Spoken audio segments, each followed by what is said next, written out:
আসসালামু আলাইকুম। বাংলা সংবাদে সবাইকে স্বাগত জানাচ্ছি। আমি চিন্তিয়া হক। শুরুতেই সংবাদ শিরোনাম। সীমান্তে হত্যা বাড়ছে, জাতিসংঘের অধীনে তদন্ত ও বিচার চায় জামায়াত। আওয়ামী লীগকে প্রতিপক্ষ না ভাবার অনুরোধ মামুনুলের। এদিকে বাজারে হঠাৎ সয়াবিন তেলের সংকট। জানাবো আলু পেঁয়াজ চালে বাংলাদেশ ভারতের উপর কতটা নির্ভরশীল।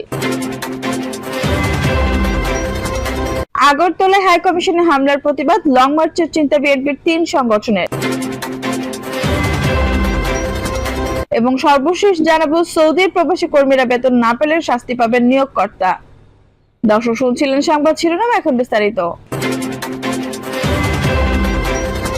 সীমান্তে হত্যা বাড়ছে, জাতিসংঘের অধীনে তদন্ত বিচার চায় জামায়াত।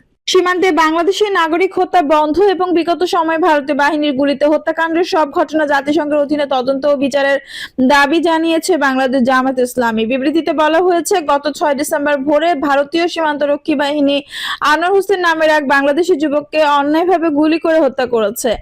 এই ঘটনায় জামায়াত ইসলামী গভীর উদ্বেগ প্রকাশ করে এর তীব্র প্রতিবাদ জানাচ্ছে। বিবৃতিতে অধ্যাপক মিয়া গোলাম পারওয়ার বলেন, আমরা গভীর উদ্বেগের সাথে লক্ষ্য করছি ভারতীয় সীমান্তরক্ষী বাহিনী বিএসএফ বাংলাদেশ সীমান্তে প্রায় বিনা কারণে হত্যাকাণ্ড ঘটে। ভারত বাংলাদেশ সীমান্তে হত্যাকাণ্ড শূন্যের কোঠে নিয়ে আসার জন্য ভারত বারবার প্রতিশ্রুতি দিলেও অন্যায় হত্যাকাণ্ড ক্রমাগত বাড়ছে।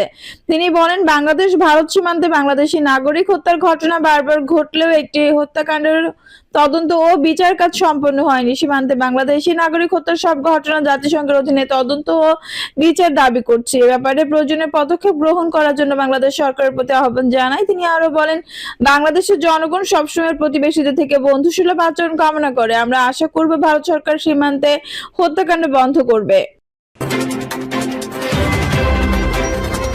আওয়ামী লীগের প্রতিপক্ষ না ভাবার অনুরোধ মামুনুলের। আওয়ামী লীগকে প্রতিপক্ষ না ভাবার অনুরোধ জানালেন বাংলাদেশ ইসলামী আন্দোলনের যুগ্ম সচিব মাওলানা মামুনুল হক। এ সময় রাজনীতির মাঠে প্রভুত্ব ফলাতে এলে বিএনপির চোখ উপড়ে ফেলা হবে বলে হুঁশিয়ারি দেন তিনি। আওয়ামী লীগকে উদ্দেশ্য করে মামুনুল হক বলেন, আজ এই বক্তব্য আওয়ামী লীগের অনেক শুনছেন। আপনাদের উদ্দেশ্যে একটা কথা বলি, আপনারা আমাকে প্রতিপক্ষ মনে করবেন না।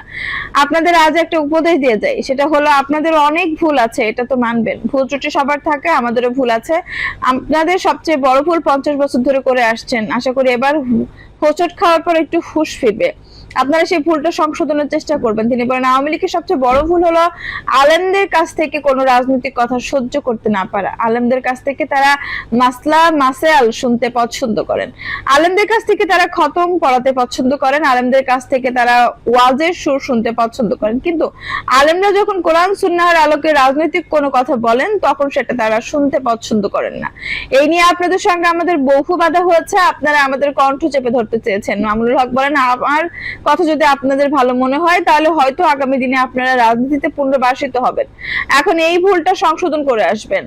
একই সঙ্গে বিএনপিকে উদ্দেশ্য করে মামুনুল হক বলেন, আওয়ামী লীগের দেখা দেখি বিএনপির মধ্যে আওয়ামী লীগের সে একই চরিত্র পুনর্বাসিত হয়েছে। রাজনীতি করতে চাইবেন, বাংলাদেশে করেন। বহুদিন ধরে বলি, বাংলাদেশে আমরা ভাড়াটিয়া হিসেবে থাকি না, ভাড়াটিয়া মনে করবেন না হুজুরদের। আলেমদের দিকে কেউ করুণার দৃষ্টি দিয়ে তাকাবেন না, ভ্রাতৃত্বের দৃষ্টি দিয়ে তাকাবেন, হাতে হাত মেলাবেন। আমি যেমন আপনার ভাই, আপনিও আমার ভাই। প্রভুত্ব ফলাতে আসবেন তো চোখ উপড়ে ফেলবো, এই অধিকার নিয়ে আমরা দেশে চলাচল করি। তিনি আরো বলেন, এই দেশের প্রতি ইঞ্চি মাটি আমার খরিদ সূত্রে মালিক। বলবেন কি দিয়ে কিনেছি? বলবো রক্ত দিয়ে কিনেছি। পূর্বপুরুষের প্রতি ফোঁটা রক্ত দিয়ে আমরা এই জমিন খরিদ করেছি। বাজারে হঠাৎ সয়াবিন তেলের সংকট। রাজধানীর মালিবাগ বাজারে বিভিন্ন পণ্য কেনার সময় সয়াবিন তেল কিনতে গিয়ে বিপাকে পড়েছেন বেসরকারি চাকরিজীবী খাদেমুল ইসলাম। তিনি 4-5টি দোকান ঘুরে কোথাও পাননি সয়াবিন তেল। পরে একটি দোকানে 1 লিটার একটি তেল পেলেও গায়ে লেখা দামের চেয়ে 10 টাকা বেশি চেয়ে দোকানি। বিষয়টি নিয়ে খাদেমুল ইসলাম বলেন, বাজারে সয়াবিন তেল নাই, দোকানে খুঁজে পাচ্ছি না, হয়তোবা তাদের কাছ থেকেও নাও বলছে, দামও বেশি চাচ্ছে। রাজধানীর মাগবাজারে একটি দোকান থেকে 2 লিটার সয়াবিন তেল গায়ের দামের চেয়ে বেশি দামে 340 টাকা কিনেছি। মনোয়ার হোসেন নামের এক ব্যক্তি, তিনি বলেন, প্রথমে 3-4টি দোকানে ঘুরে সয়াবিন তেল পাইনি, পরে একটি দোকানে পেলাম, তাও গায়ের রেটের চেয়ে 6 টাকা বেশি দামে কিনতে হলো। দোকানে কেন সয়াবিন তেল নেই জানতে চাইলে মহাখালীর এক মুদির দোকানি শহীদুল ইসলাম বলেন, আসলে বেশিরভাগ দোকানেই বোতলজাত সয়াবিন তেল নেই, কোম্পানি থেকে সরবরাহ করছে না, তাই আমরাও পাচ্ছি না। তাদের দোকানে 2-4 বোতল তেল আছে, তারা কিছুটা বেশি দামে নিচ্ছে। বাজার ঘুরে দেখা গেছে বোতলজাত 1 লিটার সয়াবিন তেলের গায়ের দাম 167 টাকা, 2 লিটার 334 টাকা, 5 লিটার 818 টাকা। বেশিরভাগ দোকানে এই দামের চেয়ে 5 থেকে 10 টাকা বেশি নিচ্ছেন বিক্রেতারা, আর বেশিরভাগ খুচরা দোকানেই মিলছে না সয়াবিন তেল। অন্যদিকে কিছুদিনের ব্যবধানে খোলা সয়াবিন ও পাম অয়েল লিটারের 5 টাকা বেড়েছে। বর্তমানে খোলা পাম অয়েল 160 থেকে 162 এবং সয়াবিন 170 থেকে 175 টাকা বিক্রি হচ্ছে। বোতলজাত সয়াবিন 167 টাকা লিটার। গায়ের মূল্য খুচরা ব্যবসায়ীরা বলছেন কোম্পানি ও ডিলার তেল সরবরাহ কমিয়ে দিয়েছে, 5 কার্টন চেয়ে মিলছে 1 কার্টন। এদিকে আমদানিকারক ও বাজারজাতকারীরা বলছেন বিশ্ববাজারে দাম বাড়ার কারণে তেল সরবরাহ কমেছে। বিশ্ববাজার হিসেবে লিটারের 12 থেকে 13 টাকা বাড়ার কথা। সরকার 2 দফায় শুল্ক কর কমানোর কারণে স্থানীয় পর্যায়ে দর বাড়ানো হয়নি, আগের দরে বিক্রি করে মিলারদের লোকসান গুনতে হচ্ছে। ফলে চাহিদার তুলনায় আমদানি কমেছে 20% মতো। সয়াবিনের দাম নিয়ে কারণ বাজারে পাইকারি দোকানি সিদ্দিকুর রহমান বলেন, বিভিন্ন কোম্পানি তাদের তেল সরবরাহ কমিয়ে দিয়েছে, বাজারে চাহিদার তুলনায় সরবরাহ কম। বোতলজাত সয়াবিন তেলের খুচরা বিক্রেতারা কাস্টমারদের চাহিদার তুলনায় তেল পাচ্ছে না, তাই তাদের দোকানে তেলের সংকট দেখা যাচ্ছে। ক্রেতারাও সয়াবিন কিনতে গিয়ে পাচ্ছে না। অনেক কোম্পানি আবার তেলের সঙ্গে অন্যান্য পণ্য কেনার শর্ত জুড়ে দিচ্ছে। তবে এ বিষয়ে একাধিক প্রতিষ্ঠানের সংশ্লিষ্ট কর্মকর্তার সঙ্গে যোগাযোগ করা হলেও বাজারে তেল না পাওয়া বা কোম্পানি থেকে সরবরাহ নিয়ে তারা কোনো মন্তব্য করতে রাজি হননি। জাতীয় রাজস্ব বোর্ডে এনবিআর তথ্য বিশ্লেষণে দেখা গেছে গত অক্টোবর ও নভেম্বর মাসে দেশে অপরিশোধিত সয়াবিন ও পাম তেল আমদানি হয়েছে 3,68,000 টন। গত বছরের একই সময় এই আমদানির পরিমাণ ছিল 4,60,000 টন। সেই হিসেবে আমদানি কমেছে প্রায় 20%। এছাড়া বিভিন্ন কারণে এবার আমদানিকারকের সংখ্যাও কমেছে। আলু, পেঁয়াজ, চালে বাংলাদেশ ভারতের উপর কতটা নির্ভরশীল? আওয়ামী লীগ সরকার ক্ষমতাচ্যুত হওয়ার আগে ভারতীয় পণ্য বর্জনে ব্যাপক প্রচারণা দেখা গিয়েছিল। এবার ভারত থেকে বাংলাদেশের নিত্যপণ্যের বিশেষ করে চাল, পেঁয়াজ ও আলু রপ্তানি বন্ধ করে দেওয়ার হুমকি দিয়ে সে দেশের এক রাজনীতিবিদ বক্তব্য দেওয়ার পর 2 দেশের বাণিজ্য সম্পর্কের বিষয়টি নতুন করে সংবাদ মাধ্যমে জায়গা করে নিয়েছে। রপ্তানি বিশেষজ্ঞরা বা স্থলবন্দর বন্ধ থাকার মতো কারণে ভারত থেকে পণ্য আমদানি বন্ধ বা হ্রাস পাওয়ার ঘটনা নতুন নয়। তবে এবারের প্রেক্ষাপটে বাণিজ্য নয়, বরং রাজনৈতিক আলোচনায় মুখ্য হয়ে উঠেছে। গত সোমবার পেট্রোপোল স্থলবন্দরের কাছে বাংলাদেশের সংখ্যালঘুদের উপর নির্যাতন বন্ধ এবং চিন্ময় কৃষ্ণ দাসকে মুক্তির দাবিতে এক সমাবেশ পশ্চিমবঙ্গের বিজেপি নেতা শুভেন্দু অধিকারী ভারত থেকে আলু ও পেঁয়াজ আসা বন্ধ করে দেওয়ার হুমকি দেন।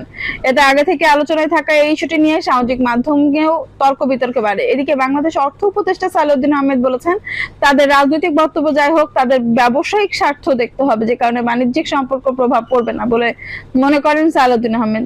ভারত থেকে সর্বশেষ অর্থ বছরে বাংলাদেশের আমদানির পরিমাণ প্রায় $11.5 বিলিয়ন। তথ্য ভারতের বাণিজ্য মন্ত্রণালয়ের। বাংলাদেশ রপ্তানিকারকদের তালিকায় চীনের পরে দেশটির অবস্থান।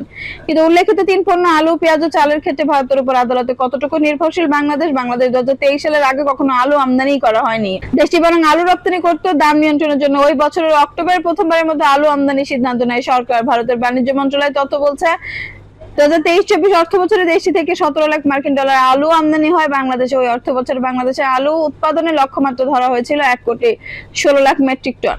উৎপাদন হয়েছে 1,06,00,000 মেট্রিক টন। বাংলাদেশ পরিসংখ্যান ব্যুরো বিবিএস এর সাথে সমন্বয়ের মাধ্যমে প্রকাশিত কৃষি সম্প্রসারণ অধিদপ্তরের প্রতিবেদন থেকে এই তথ্য জানা যায়।